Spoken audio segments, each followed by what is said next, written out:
Kita nyo naman, napaka-creamy ng ating white sauce.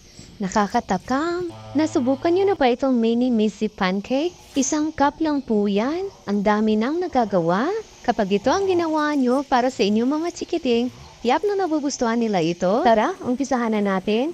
At dito, hindi muna natin ito isasalang sa apoy. I-mix muna natin ang mga ingredients. Maglagay lang ng 1 cup ng tubig, 3/4 cup ng powdered milk, 1/3 cup ng white sugar, 2 teaspoon ng cornstarch, at konting asin. At i-mix-mix lang natin mabuti para matunaw ang sugar at cornstarch. At pwede na natin ito isalang. Iset lang natin sa low heat.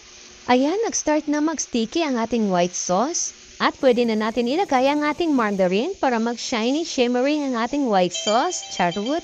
At kapag natunaw na ang ating margarine, ayan, pwede na natin ito hanguin. At chocolate sauce na naman ang gagawin natin.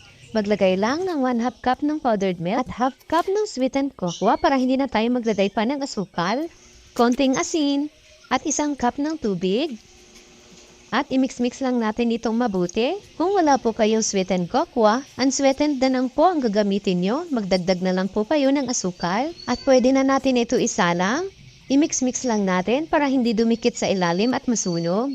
At kapag ganito na ang consistency, ilagay na natin ang margarine. Nilalagyan natin ng margarine para shiny tingnan ang ating sauce. At pwede na natin ito hanguin. At dito sa ating mixing bowl, gagawa tayo ng butter para sa ating pancake. Maglagay lang ng 1 cup ng all-purpose flour at 2½ teaspoon ng baking powder, 1/8 cup white sugar, konting asin, at 3/4 cup ng evaporated milk. At lagyan din natin ng 1 itlog, 1/8 cup oil, at 1/2 teaspoon ng vanilla extract.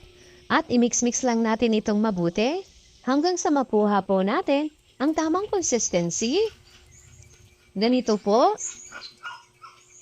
At dito sa ating frying pan, ilagay na natin ang ating mixture. Gumamit pala ako dito ng 1/8 cup na panukat para pantay lahat ang ating gagawin. Hindi po yan masyadong puno. Mas mainam po kung may non-stick pan po kayo para hindi na kayo maglalagay pa ng oil. At baliktarin lang natin ang ating mini pancake. Ang cute naman ng ating mini pancake. Dahil mini pancake po ito, napakadali lang po niya maluto. At pwede na natin ito hanguin at isunod natin ang natira pa nating mixture. At ayan na po ang ating messy mini pancake. Nilagyan ko na po yan ng chocolate sauce at white sauce at mga toppings. At dito sa ating chocolate sauce, naglagay lang ako ng sprinkles. Sa toppings dito sa ating chocolate sauce, pwede rin kayo maglagay dito ng marshmallow at desiccated coconut. At dito sa ating white sauce, nagtoppings lang ako ng Oreo. Kung wala kayong Oreo, pwede naman kayo gumamit ng ibang cookies. At pwede rin kayo maglagay dito ng peanut or Milo. At ito, nilagyan ko lang ng chocolate sprinkles. Pwede naman kayo maglagay ng kahit anong toppings na gusto nyo. Mag-explore na lang po kayo.